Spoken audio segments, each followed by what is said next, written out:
സ്കൂളിൽ നിന്ന് ഒരുപാട് ബുള്ളിങ് അനുഭവിച്ച ഒരു ആവറേജ് സ്റ്റുഡൻ്റ് ആയ കോളേജിൽ നിന്നും ഡ്രോപ്പ് ഔട്ട് ആയ ഒരുപാട് തവണ തോൽവി അറിയേണ്ടി വന്ന വ്യക്തി. പക്ഷെ അദ്ദേഹം ഈ ലോകത്തോട് വിട പറഞ്ഞത് ലോകത്തിലെ തന്നെ ഏറ്റവും സക്സസ്ഫുൾ ബിസിനസ്മാൻ ആയിട്ടായിരുന്നു. അദ്ദേഹത്തിന്റെ കമ്പനി അറിയപ്പെടുന്നത് ആപ്പിൾ എന്ന പേരിലാണ്. അതെ, സ്റ്റീവ് ജോബ്സ്. തന്റെ പേരൻസിന്റെ ഗാരേജിൽ നിന്നാണ് സ്റ്റീവ് ജോബ്സും ഫ്രണ്ടായ സ്റ്റീവ് വോസ്നാക്കും ചേർന്ന് ആപ്പിൾ ഫൗണ്ട് ചെയ്യുന്നത്. 1934 ആപ്പിൾ അവരുടെ ആദ്യത്തെ കമ്പ്യൂട്ടർ റിലീസ് ചെയ്യുന്നത്. പക്ഷെ അതത്ര വലിയ വിജയം കണ്ടില്ല. പിന്നീട് സ്റ്റീവ് ജോബ്സ് കമ്പനിയിൽ നിന്നും പുറത്താക്കപ്പെട്ടു.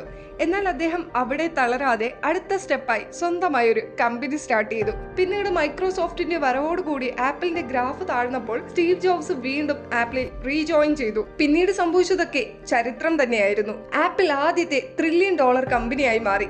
2011 സ്റ്റീവ് ജോബ്സ് ലോകത്തോട് വിട പറഞ്ഞെങ്കിലും അദ്ദേഹം നൽകിപ്പോയ ജീവിത പാഠങ്ങളും ബിസിനസ് ഐഡിയാസും മാറി വരുന്ന ജനറേഷന് തന്നെ ഇൻസ്പിറേഷനാണ്. ചെറിയൊരു തോൽവി കൂടി ഉൾക്കൊള്ളാൻ കഴിയാത്ത ഇന്നത്തെ ജനറേഷന് സ്റ്റീവ് ജോബ്സ് ഒക്കെ വർഷങ്ങൾക്ക് മുമ്പേ പറഞ്ഞു വെച്ചൊരു കാര്യമുണ്ട്: ഓരോ തോൽവിയും ചെറു മധുരമാണ്.